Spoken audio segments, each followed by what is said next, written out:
Bueno, a ver, te doy la palabra, Josefina.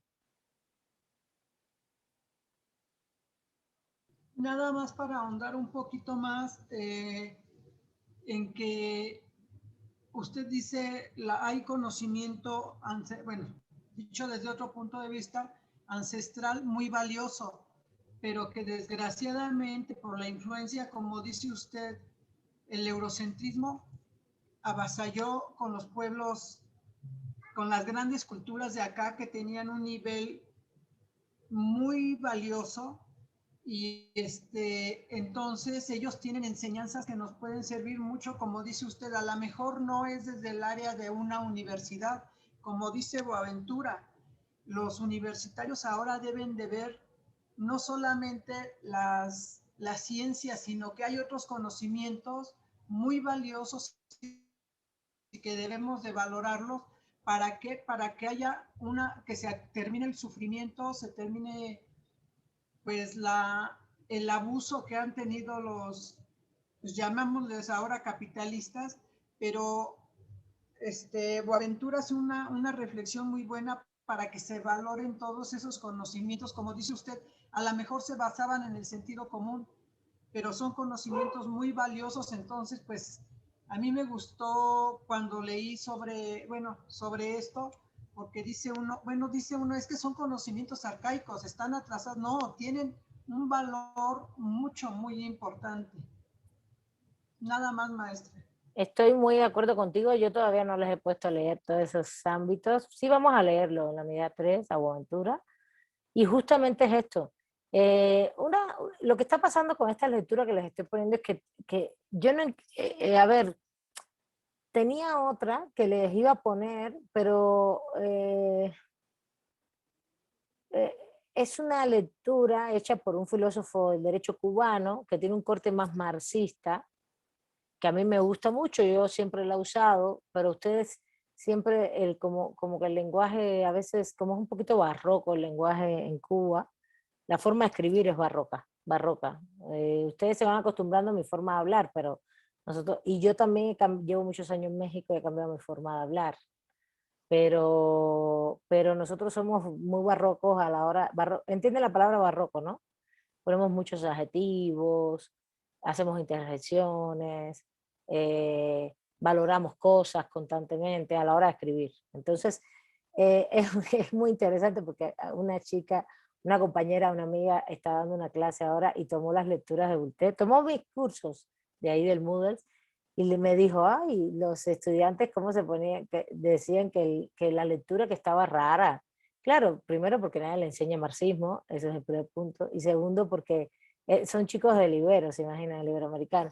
Y lo otro es que es una lectura barroca que a los mexicanos como que les resulta freak siempre, ¿no? Esa lectura está ahí en las complementarias, yo no se las puse porque yo lo que tengo ganas es de encontrar un concepto de filosofía del derecho, una conceptualización un poco más amplia, porque la de Voltaire, aunque sea marxista y cumple una serie de requisitos para mí, le faltan todavía algunos elementos críticos actuales, como los que Josefina acaba de comentar, ¿no? Y a veces confundo algunas cosas, términos, porque tiene un tiempo esa lectura. Y esta de Jesús Antonio, siendo él un crítico, pues es una lectura bastante tradicional, el capítulo 1 y 2 que les pone. Y no hay una noción más con profundidad de pensar que justamente este concepto de cosmovisión es muy importante, pero que entonces hay que hacer la nota aclaratoria que acaba de hacer Josefina, que no importa que la cosmovisión primero decir que no es un pensamiento vulgar, eso es lo primero que habría que decir, criticando la lectura. Y lo que habría que decir es que es un pensamiento que tiene una lógica de sentidos comunes y de construcciones colectivas en determinados espacios y grupos sociales, y que pueden aportar de manera importante, nos pueden aportar elementos de conocimiento, más a los juristas. Porque cuando tú vas a una comunidad indígena, lo que tú vas a ver en ellos y a dilucidar, si quieres hacer una investigación de profundidad, no solo de hechos, no es ir a la comunidad y ver, ah, no, si van a construir una presa, quieren despojar a la comunidad de sus tierras, territorios. Estoy hablando de hacer filosofía, estoy hablando no de hacer la parte empírica. La parte empírica la podemos hacer.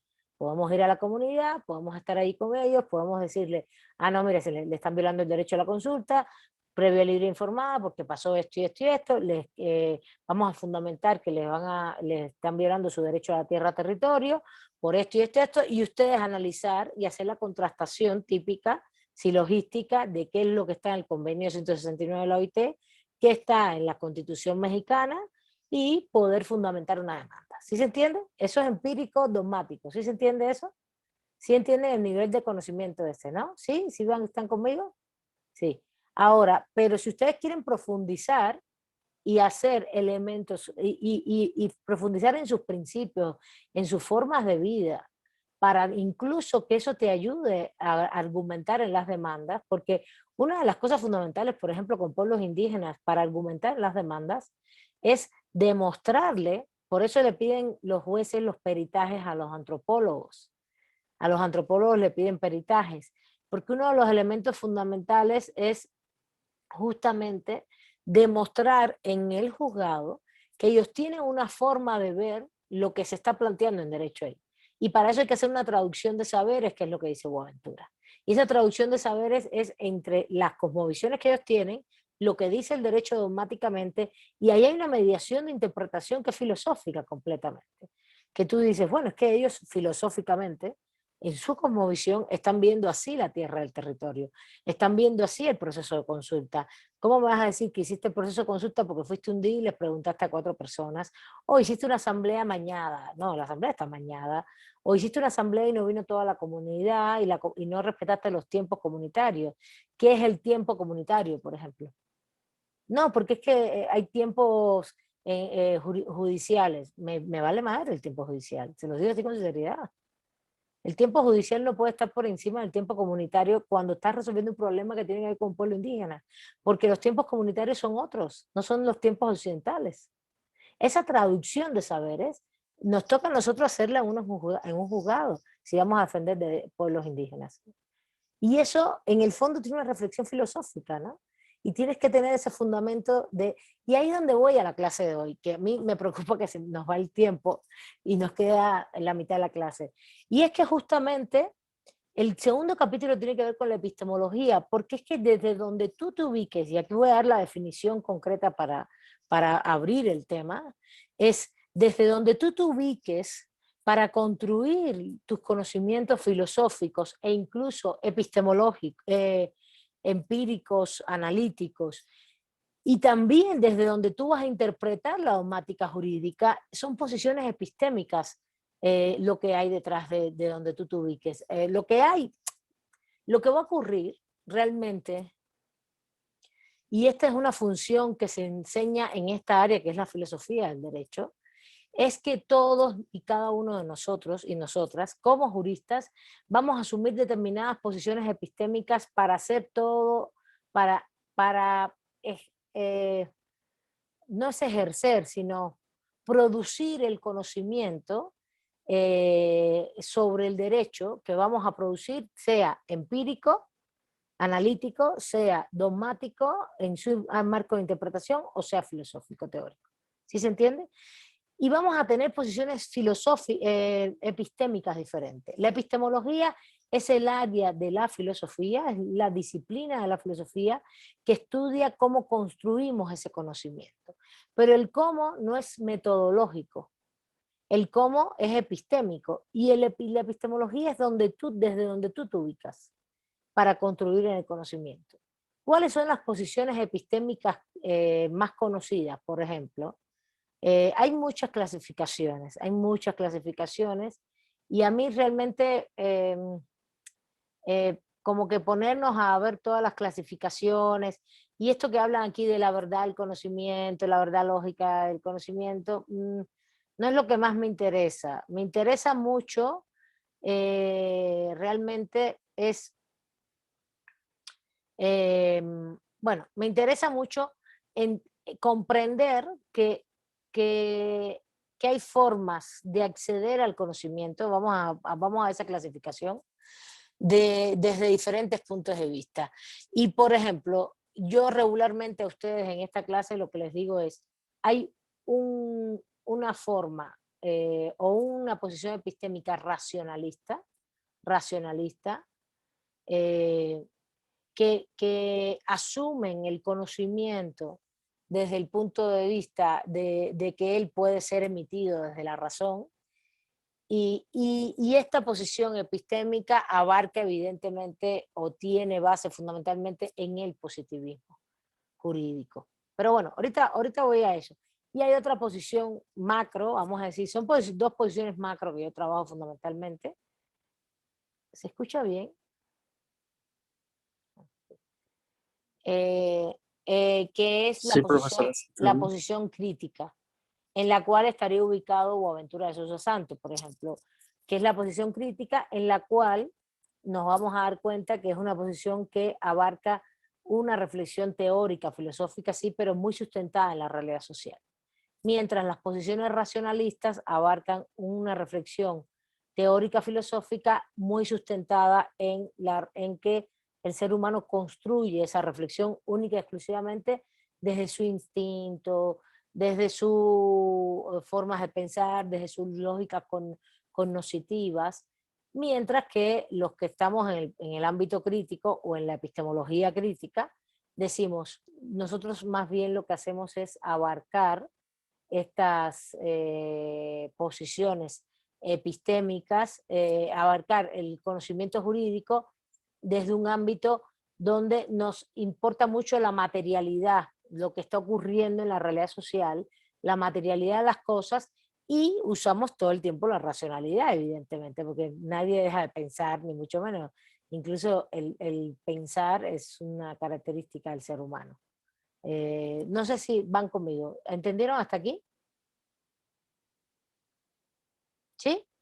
Esto es algo que yo siempre doy de manera general en la primera unidad.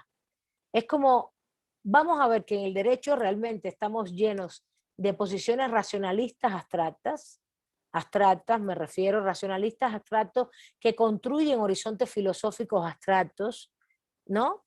Y también vamos a ver posiciones que están mucho más vinculadas a la materialidad. No es que no usen la razón se usa, pero el posicionamiento epistémico va a ser más bien crítico y material. Crítico materialista, vamos a decirle así. ¿Está bien? ¿Sí? ¿Se entiende? Claro, en esas dos grandes paraguas hay muchos matices, muchos matices. Va a haber racionalistas que tienen un pie en la empiria, va a haber racionalistas que son completamente abstractos, idealistas, ¿no? Idealistas porque creen todo el tiempo el conocimiento como una idea, idealistas es una posición también del conocimiento, completamente abstractos, que generan conceptos abstractos, generales, principios, y va a haber positivistas que no, que les interesa, va a haber otros que lo que les interesa es la estructura del lenguaje única y exclusivamente. ¿Qué cosa es la estructura del lenguaje? Del lenguaje del derecho, el lenguaje del derecho, como un lenguaje que tiene toda una articulación analítica de construcción, eh, coherencia, de significados. Entonces, eso es lo que van a analizar. Esa es la lógica de muchas escuelas del derecho. Las escuelas, sobre todo del positivismo jurídico, están centrados en ese pensar racional abstracto de lo jurídico, donde uno de los centros fundamentales es justamente la norma jurídica, el lenguaje del derecho. ¿Está bien? Mientras que el pensamiento jurídico crítico está muy centrado en pensar el derecho, que sí analiza el lenguaje normativo, pero le interesa más cómo ese derecho se mueve como un fenómeno social.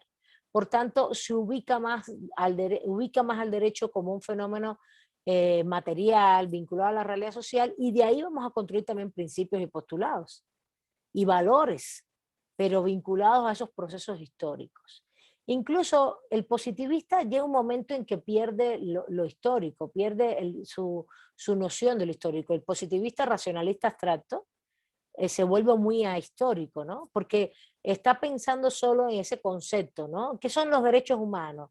Y no está viendo que los derechos humanos son un constructo histórico.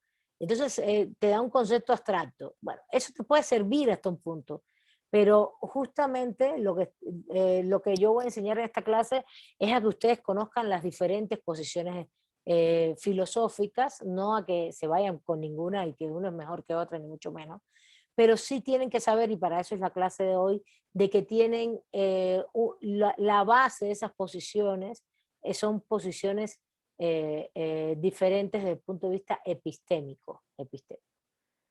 Y que estas son los dos grandes paraguas que yo voy a ubicar más en el curso. Los racionalistas abstractos, ¿no? El racionalismo abstracto, universalista, y los que están más vinculados a la materialidad, a la realidad social, que son más empíricos. Y los dos estamos construyendo filosofía del derecho. Y por tanto, el resultado de lo que vamos a construir va a ser diferente. Los conceptos, los principios, los postulados que vamos a construir al final son diferentes. Díganme si hasta aquí tienen una duda para ir un momentito a la lectura, para explicarles las posiciones epistémicas que ubique el autor.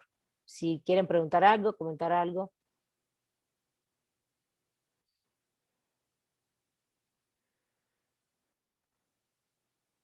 No, profesora, ahí vamos, con lo que nos está diciendo y ya, si continúa para pues, seguir Vale. con el tema. Vale, muy bien. Entonces, ¿qué hace el autor en este capítulo? Bueno, hace una serie de reflexiones sobre la epistemología, la noción de verdad, la noción de lógica, ¿no? El orden lógico, el orden de verdad en materia filosófica, a partir de González Morfín, todos son clásicos de la filosofía, esto lo que él está trabajando, ¿no? Pero con una visión bastante tradicional, ¿no?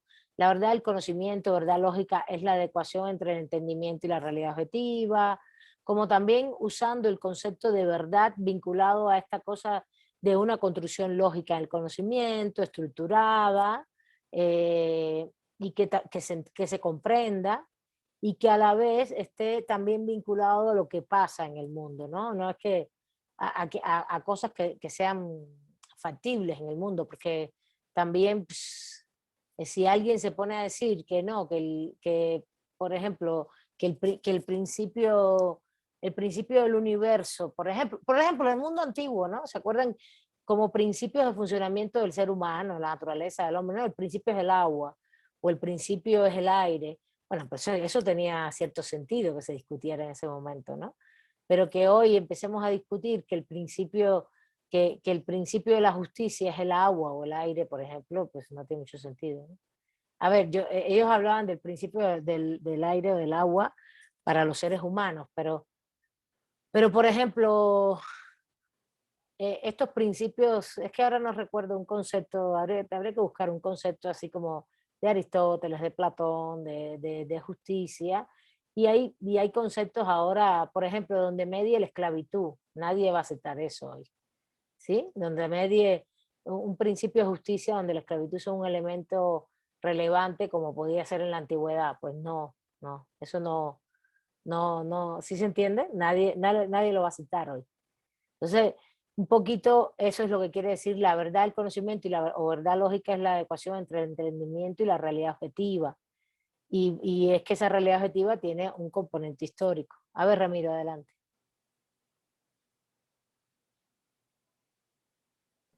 Sí, gracias, profesora.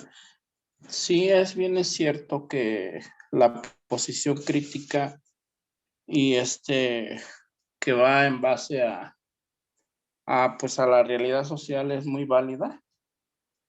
Pero bueno, yo desde mi punto de vista que yo pienso que por la realidad positivista en la actualidad, pues es la que vale, ¿no? Porque es precisamente ahí donde se construyen los derechos, ¿no? Sí, la legalidad. Pero si es realidad, no Ese es es mi punto de vista. positivista. Si es realidad, no es positivista. Dirías, la Okay. tradición positivista es la que vale, es lo que estás queriendo decir. La tradición teórica positivista, la tradición filosófica positivista. ¿No? ¿Es eso lo que quisiste decir? Sí, exacto. Claro. Es tu opinión, me parece muy válida. Yo estoy al anverso tuyo y no hay ningún problema, la verdad. Porque sí, yo creo que hoy por hoy la defensa, por ejemplo, de los derechos humanos se mueve en el pensamiento jurídico crítico, no se mueve en la realidad positiva. No se mueve para nada, es lo que estoy más de realidad positivista, que no es eso, sino no se mueve en el mundo positivista. Si tú no sabes hoy elementos empíricos, si tú no usas hoy los elementos empíricos, si que tú invoques el artículo 1 constitucional, que invoques un pacto, sin explicar qué implican los contenidos de un derecho humano, por ejemplo, vinculados a la realidad social, no ganas un caso en materia de derecho humano. Y me refiero sobre todo a derechos sociales, derechos de pueblos indígenas, que son hoy fundamentales.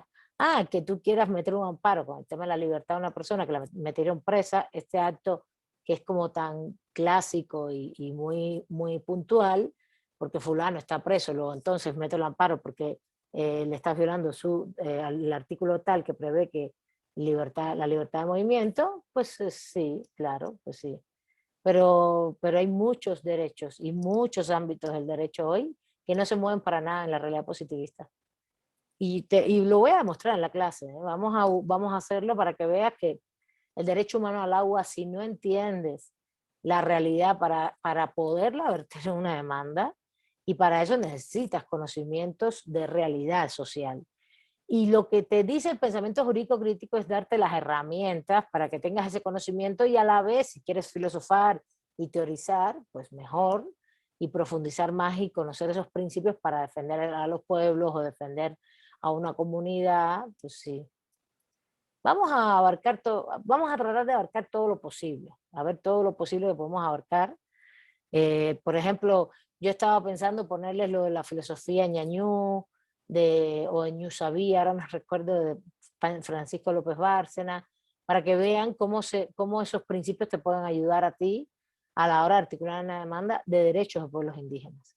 Pero bueno, cada cual está en su posición, no hay ningún problema. Incluso hay que saber mucho de derecho positivo y saber entender qué es lo que está regulado en nuestro país, cómo se vincula con el ámbito de los derechos humanos a nivel internacional, qué quiere decir todo lo que está ahí adentro en esos conceptos jurídicos. Los críticos tenemos que saber todo eso, no solo sabemos realidad social, sabemos todo lo positivo y a la vez la otra parte. Entonces es mucho más trabajo. Es más fácil ser positivista, la verdad, y aprenderse las normas, pero para argumentar hay que meter mucho. Pero bueno, entonces, vamos al punto que me interesa, que quiero que entiendan de este capítulo, y es que, bueno, no es que si yo hablo de dos grandes posiciones, la racionalista, abstracta y la crítica, eso no quiere decir que no hay muchas más posiciones epistémicas. Por ejemplo, la posición escéptica y relativista, ¿no?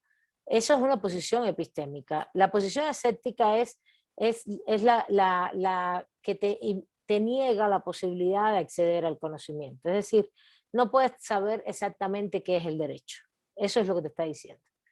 La actitud escéptica, que en este caso es una posición epistémica, es una actitud, pero también como posición epistémica tenía la posibilidad de conocer algo, de decir, esto existe y es esto que tenemos aquí enfrente, o esto es lo que quiere decir. Esa es la posición escéptica, y está defendiendo la duda, ¿no? Como el elemento universal. Ahora, ¿dónde está, por ejemplo, la posición escéptica en el derecho?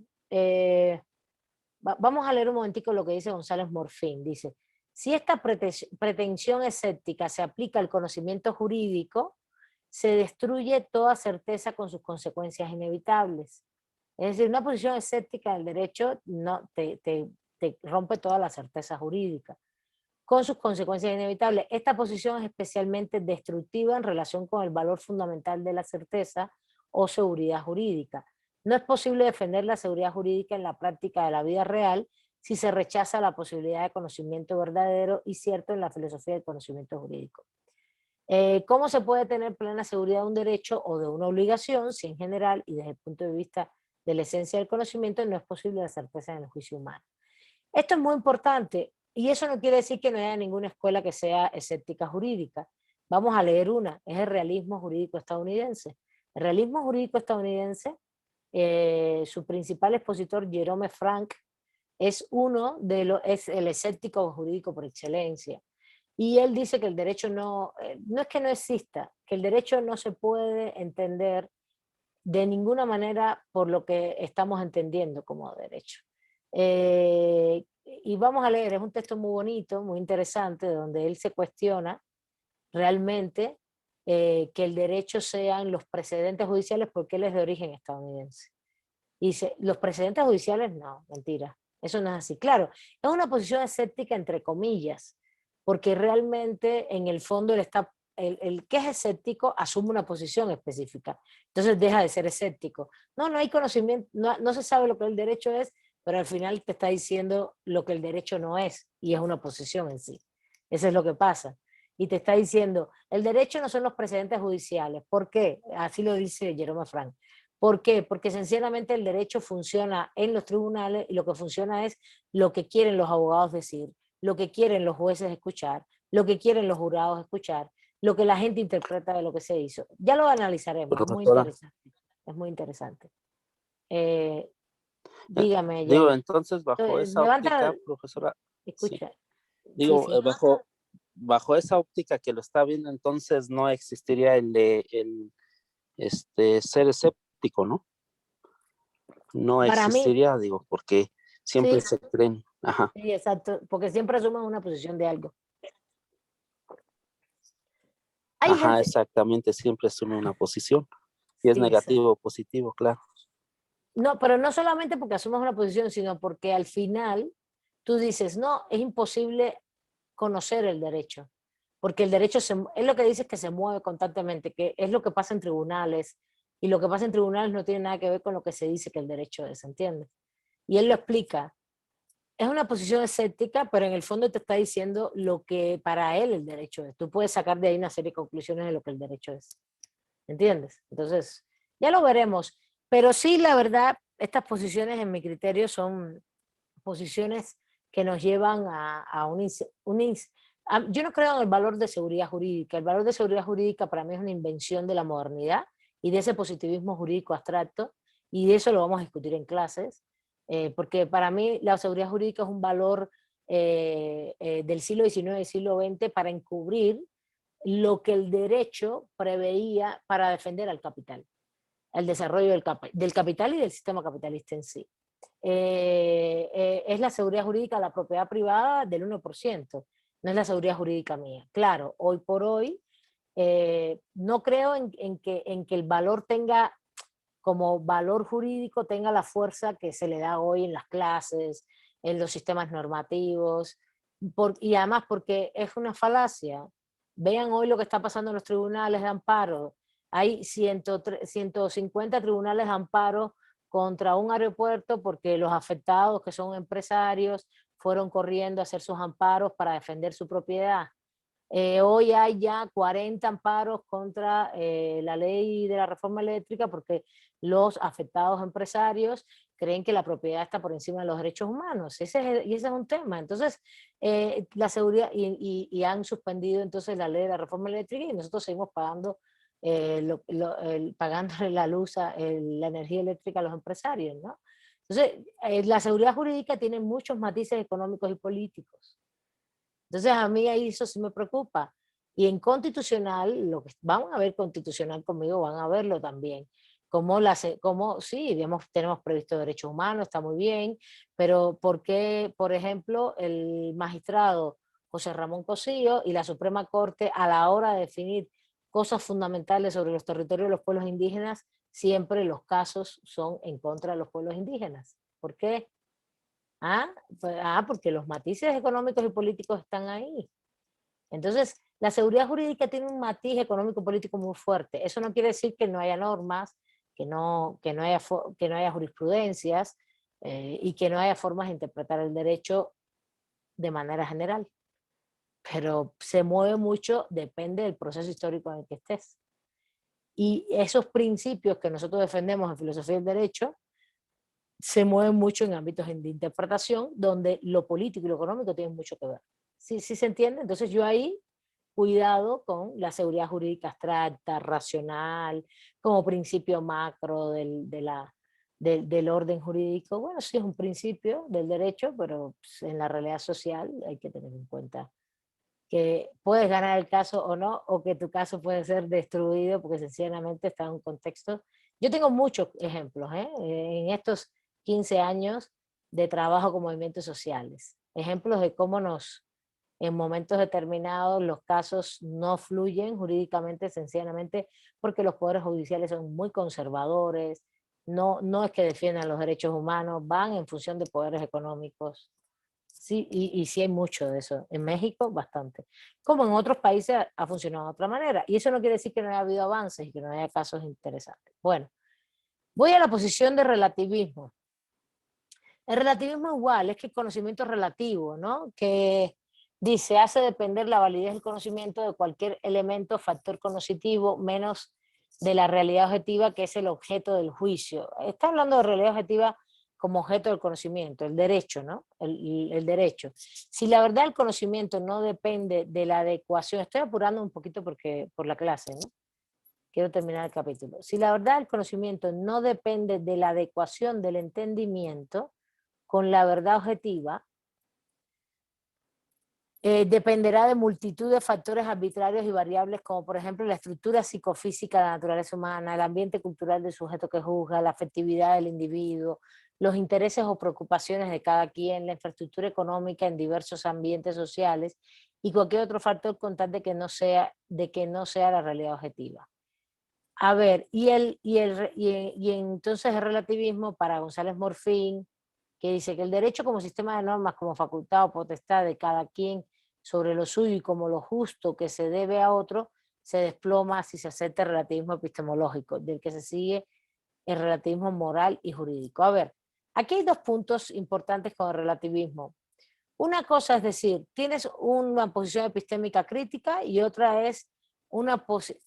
El relativismo, a mi criterio, es una forma de construir conocimiento o es una posición filosófica, pero si tú vas a cualquier libro de epistemología, no hay una posición epistémica que se llame relativismo. Eso no existe.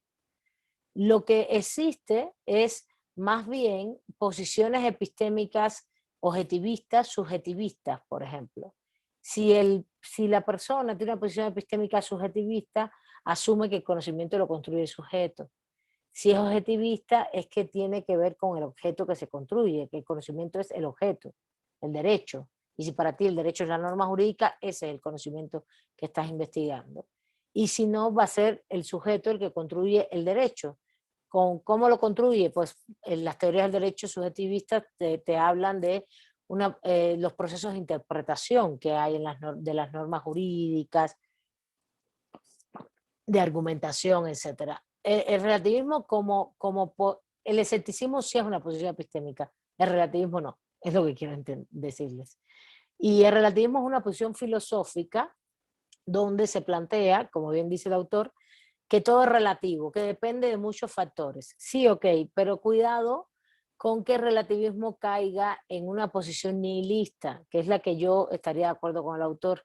El relativismo de la posición nihilista es la que se pega al escéptico, ¿no? Es la de, bueno, es que nada existe, todo es relativo, Abel piensa una cosa, Ricardo otra, Beatriz otra, Sara, Josefina otra, Ramiro otra, luego entonces no podemos ponernos de acuerdo.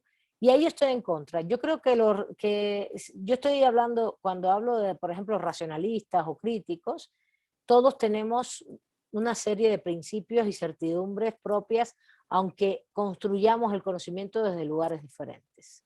Y el racionalista abstracto construye el conocimiento desde la racionalidad, y el crítico lo construye usa la racionalidad, pero se nutre mucho de la realidad social, pero con ámbitos de totalidad social. Eso lo vamos a ver en clases con mucha más calma, cuando estemos en el capítulo 3, en la unidad 3, viendo pensamiento jurídico crítico.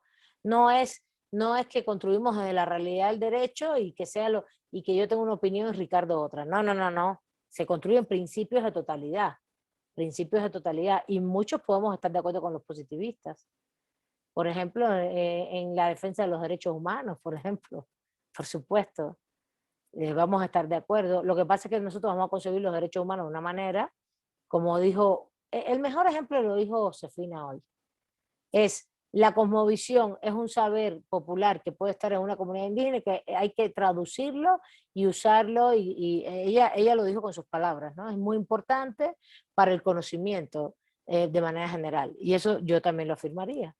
Mientras que un racionalista abstracto positivista jamás vería la cosmovisión de un pueblo indígena como un elemento importante para construir sus demandas. Jamás. ¿Por qué? Porque lo único que le interesa es lo que dicen las normas jurídicas y cómo se interpretan, ¿no? Mientras para nosotros es importante hacer esa traducción de saberes, ¿no? ¿Qué es la justicia para esa comunidad? ¿Qué implica su relación con el agua, por ejemplo? Si vamos a hablar del derecho humano al agua. ¿Qué implica su relación con la tierra, el territorio? ¿Qué implican sus temporalidades para hacer un proceso jurídico? Vayan a Chiapas y pregunten a una comunidad qué cosa es un delito. Por Dios, que hay comunidades hoy muy occidentalizadas, pero ¿por qué le tenemos que imponer a la comunidad que el concepto de delito occidental, que viene del mundo germánico, una comunidad nuestra, pues, ¿qué le importa a ellos? ¿Por qué le tenemos que imponer nuestra percepción del derecho? ¿Por qué no hacemos una traducción de saberes y un diálogo para ver si realmente hay, dónde tenemos puntos comunes y dónde podemos concluir otro tipo de conclusiones sobre lo que el derecho es? Incluso en materia de sanciones, ¿no? Si tú reconoces el pluralismo jurídico, pues en materia de sanciones puede haber comunidades que no conciben para nada la cárcel, como, y mucho menos la pena de muerte, la pena de muerte también acá está prohibida, pero que no conciben tanto la noción individual de la infracción, sino una noción colectiva de las infracciones. No sé si me están siguiendo, porque ya me estoy metiendo también incluso en temas, estos son debates filosóficos, y eso es lo que nos hace llevar a construir, y pueden ver mis escritos, que existen derechos colectivos de los pueblos indígenas, no existen derechos individuales de los pueblos indígenas, eso no existe, existen derechos colectivos de los pueblos indígenas, y que el derecho sí puede ser individual, como dicen las normas jurídicas, pero también es colectivo, y ahí no lo reconocen como tal. ¿Sí? Entonces, y es colectivo y es muy importante, si no, no tiene funcionamiento para los pueblos. Bueno, después el autor se mete ya en los, como yo le estaba comentando, en los subjetivismos idealistas, racionalistas, que para mí es donde se ve más claro, si bien vamos a verle una escuela escéptica, esto se ve muy claro en los positivismos, ¿no? En los positivismos. Vamos a ver. Dice, los racionalismos, de subjetivismo idealista es que el conocimiento humano ni tiene ni puede tener valor objetivo. Objetivo quiere decir que no puedes conocer un valor objetivo es esto, ¿no? Esto es un objeto. ¿Qué es esto? ¿No? ¿Qué es esto? Un teléfono, ¿no? Un celular. Un celular, muy bien. Entonces, el subjetivismo idealista es el conocimiento humano ni tiene ni puede tener valor objetivo, porque al conocer, conocemos nuestros actos de conocimiento y no la realidad conocida. El objeto del conocimiento, que es el celular, no es que no es, el subjetivismo idealista tiene que ver con que no es que esto sea, que tú estás conociendo el celular como es, ¿no? Sino que no es que tú conozcas este objeto, sino que tú haces una representación subjetiva y dices, esto es un celular, esto es un celular. Y lo nominas, le das nombre, haces una representación y le das todo un concepto cognoscitivo a un teléfono a partir de que tu proceso de construcción de conocimiento es subjetivo. Es decir, que quien construye conocimiento somos nosotros. Y por tanto no es tan importante que los objetos en la realidad, como este celular, como no sé, como un vaso, como el agua, como un vaso de agua, no son objetos tan simples, ¿no? El derecho en sí, ¿no? ¿Qué es el derecho? Pues el derecho es el proceso subjetivo como tal, como ser humano, en el que yo voy a ir construyendo cognitivamente lo que es el derecho a partir de la subjetividad. Y ahí por eso González Morfín lo critica también, porque dice que es grave porque entonces se vuelve relativo. Relativo a que dice que no es una posición epistémica, se vuelve relativo porque entonces cada sujeto puede construir lo que piensa sobre el derecho. Yo creo que en materia filosófica la gente puede hacer lo que quiera, ¿no? El tema es a la hora de interpretar que si eres un juzgador, si eres un abogado, etc. Dice, lo gravemente interesante de esta situación es que al aplicarse el derecho, fundamenta las pretensiones del sujeto desligado de la realidad objetiva y desconectado de todas las exigencias, normatividades de la naturaleza o esencias de los seres reales, puesto que tales seres no se pueden conocer. Lo único que queda es la decisión soberanamente arbitraria del sujeto pensante en la posición clásica del positivismo jurídico. Y esto puede ser la posición subjetiva idealista puede ser grave si tú dices que entonces las normas jurídicas es lo que tú quieres interpretar y punto, sin establecer unos parámetros generales sobre esto. Y puede ser grave en ese sentido y por eso se aboga más por pensar que sí hay una objetividad en el derecho, ¿no? Que hay normas, que hay jurisprudencia, aunque siempre hay ámbitos interpretativos. Y, y, y, y por ejemplo, y aquí viene la segunda posición de este ámbito que es la racionalista y pone justamente el ejemplo de Kelsen, que es del positivismo jurídico racionalista de Hans Kelsen, que sí es la teoría cumbre del derecho a la modernidad, etcétera, y en versiones idealistas subjetivistas, meramente racionalistas, tienen concepciones jurídicas como la de Kant y la de Kelsen. Dice, Kant fundamenta el racionalismo jurídico y ahí expone lo que plantea Kant sobre lo que es justo, lo que es injusto, a partir de la racionalidad. Y aquí el problema es, a ver, el problema que yo le veo a esta posición epistémica, yo no creo que Kelsen sea, yo no estoy de acuerdo con este autor que Kelsen sea un idealista subjetivista. Eso lo vamos a discutir en clase. Sí es un racionalista, pero no es un idealista subjetivista. Kelsen es un racionalista que concibe la idea de la norma jurídica como forma esencial del derecho. El derecho es la norma vigente establecida. Eso es lo que dice Kelsen. Vigente establecida por una autoridad competente. Para él, esa norma es muy objetiva, es un lenguaje, es muy objetiva y esa norma única y exclusivamente es lo que es el derecho, ¿no? Entonces, para mí, lo complejo de esa posición es que es una posición que tiene una fe absoluta en la racionalidad del ser humano, en el ser humano como ser racional al construir esa norma. Me da lo mismo qué contenidos tenga, si está bien construida racionalmente, desde los sujetos, da lo mismo qué contenidos tenga. Y esa es una posición racionalista abstracta que al darle demasiado peso a la norma jurídica, pues te limita. Si la norma jurídica es la que está aprobada, por ejemplo, por un sistema como el del nazismo, Hitler, y como está aprobada pues por ellos desde el punto de vista formal y es vigente, es válida, es gravísimo. Esto ha ido cambiando en los positivistas racionalistas, en los positivismos racionalistas actuales. Ferraioli dice que no solamente nos interesa esa construcción de la norma, única y exclusivamente esa norma establecida vigente como un lenguaje abstracto racional, sino que también nos interesa su contenido sustancial. Porque, y entonces ahí Ferraioli hace un vínculo de material, sustancial. Las normas tienen que respetar los derechos humanos en el contenido. Entonces es muy diferente el positivismo racionalista de Kelsen al positivismo racionalista ferraioliano, por ejemplo. Dice, si no respetan los derechos humanos, no puede ser válida, ¿no? Entonces, y los dos son racionalistas, y los dos son neocantianos, de hecho, ¿no? Entonces, ahí vamos a ver que son diferentes, aunque tengan el horizonte filosófico clásico del racionalismo y de la construcción abstracta de lo que es el derecho. A ver, voy a ir desde adelante. ¿Cuál es la construcción abstracta de lo que es el derecho para ellos? es que sale de la razón de los seres humanos. Esa es la construcción del positivismo, que sale de la razón de los seres humanos.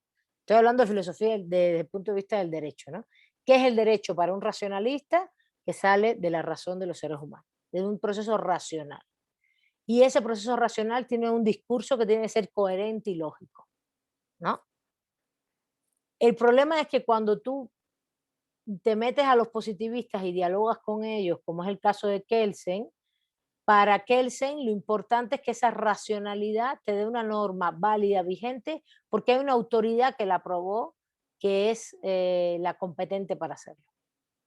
Y a la vez, no solo la competente para aprobarla, sino también para aplicarla, ejecutarla, poder ejecutivo, legislativo, judicial, ¿no? Y en el caso de Ferrayoli dice, no, no, sí, pero no, no, el tema no es solo la vigencia, ni que la autoridad la haya aprobado. Vayan pasando lista, por favor. Sino el problema no es un tema de vigencia, es un concepto teórico trascendental en la filosofía del derecho. La vigencia, la eficacia, la validez del derecho, todos esos son conceptos filosóficos, ¿no? Entonces dice, no, el problema aquí no es un tema solo de vigencia, sino y vinculado a la validez, sino de vigencia vinculada a una validez sustancial. Y lo sustancial es que respeten los derechos humanos.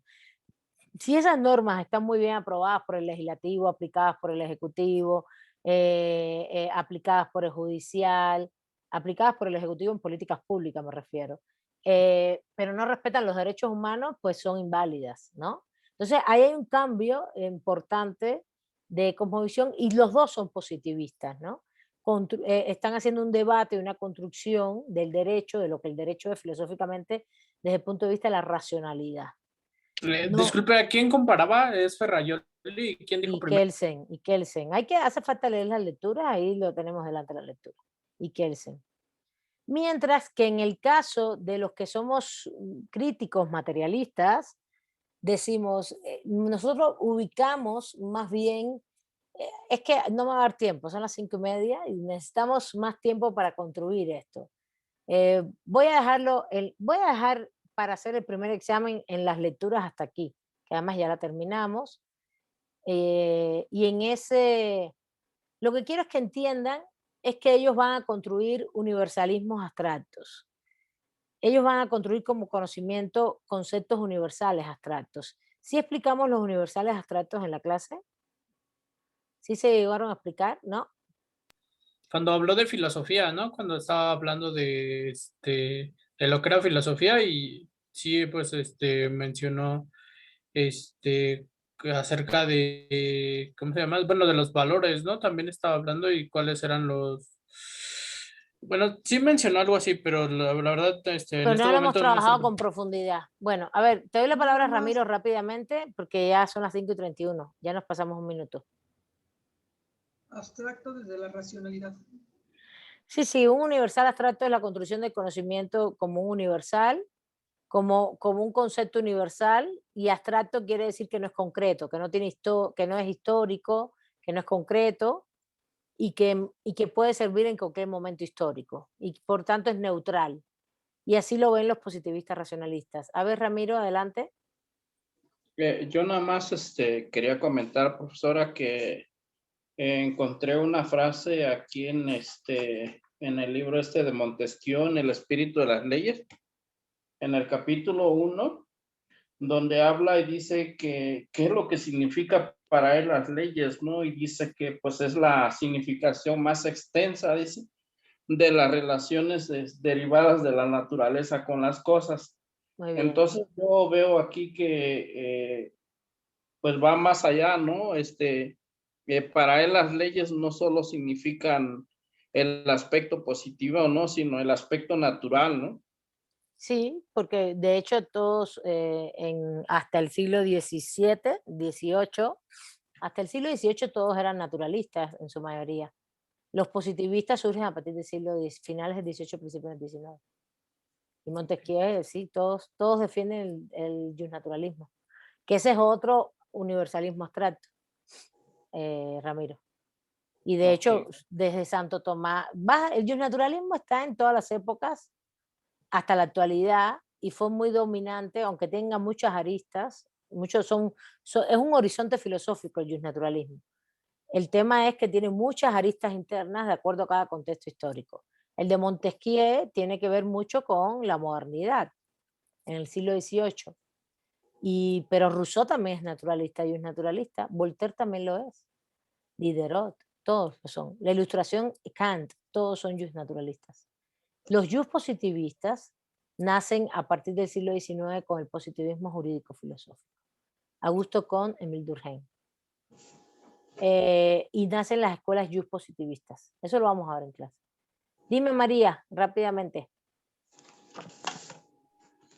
Profesora, disculpe, yo no he podido acceder a sus lecturas. Sí, ya me inscribí y todo, pero no. Bueno, a ver, no. vamos a cerrar un momentito la clase y un minutito más para... ¿Alguna duda de la clase? ¿De algún comentario de la clase? Ojalá, necesitamos más tiempo, la verdad. Pero creo que entonces todavía vamos llegando de vacaciones, voy a abordar un poquito más algunos temas, ¿vale? Bueno, que la pasen muy bien de vacaciones, pasen lista y los que tengan algún tema que ver ahora logístico, algo se quedan, ¿vale? Vamos, que descansen mucho la próxima semana, ¿eh? Un abrazo.